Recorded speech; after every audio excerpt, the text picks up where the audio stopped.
25 years ago, Frank Zappa was a rock star who was known for the outrageous. Since then, he has become somewhat of a Renaissance man, although he'd probably decry the label. A musician, an author, an activist, a businessman, in many ways an ongoing symbol of the 60s spirit of peace and love. He's also been a force for change of late in Eastern Europe. Frank, good morning. How you doing? Nice to meet you. Hey, how would you describe yourself, what you do these days? I'm a guy who does a bunch of stuff, not necessarily connected with music. Yeah. Do you dislike the label of Renaissance man? It really sounds like media talk. Really? Yeah. But you are involved in all those things I talked about. That's true. But, you know, to stick a label on it like that makes it sound, ooh. Okay, let's walk down them, starting with the last one first. A force for change in Eastern Europe. In what fashion? I mean, is it true that for a long time listening to Zappa was illegal in Eastern Europe? Well, in Czechoslovakia, for 20 years, they've been smuggling my records in and translating the lyrics into Czech.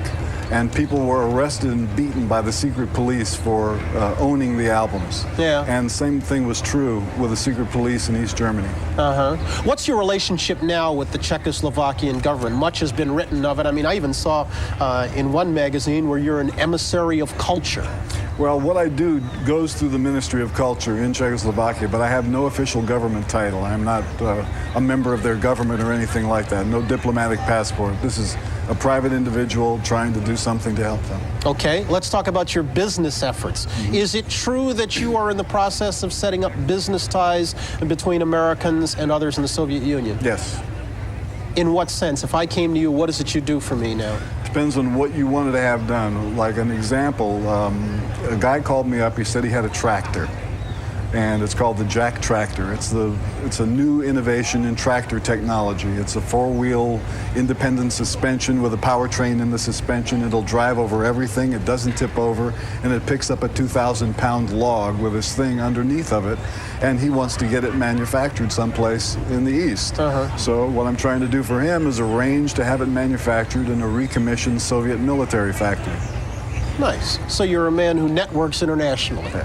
You are also, I mean, music is still a part of your life. You've written a score for the upcoming Jacques Cousteau show on TBS called Outrage at Valdez. How much of that are you doing now? I'm not doing anything else in that regard now. I did that because I thought that the show was important. I've never scored a TV show before. That's the first and only one so far. And you donated your salary for it? Yeah. Let's go ahead and take a look at a clip of that and listen to some of your work, some of this coming from Outrage at Valdez.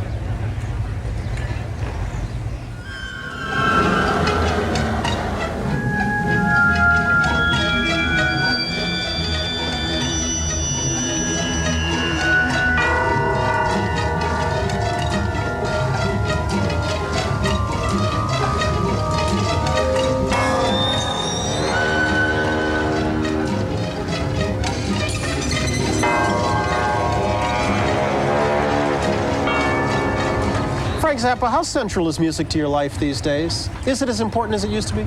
Well, I think that even if I'm doing something like a business deal, it is a type of composition. I view the whole thing as composition. You have always been politically active. You've always been an activist. Why have you never run for office? Or might you still? I might still. I've thought about it. The problem with running for office is I don't like the platform of either of the parties.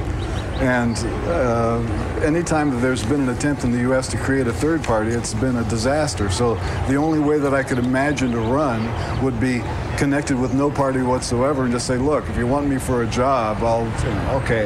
But I'm neither one of those guys. But you're ready for an appointment, in other words.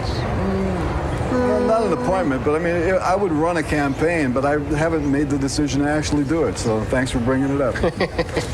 Frank, take care of yourself. Okay, thanks, Brian. I appreciate it. We're going to come back in just a moment. Deborah's back with a look at the distaff side of California's gubernatorial race right after this.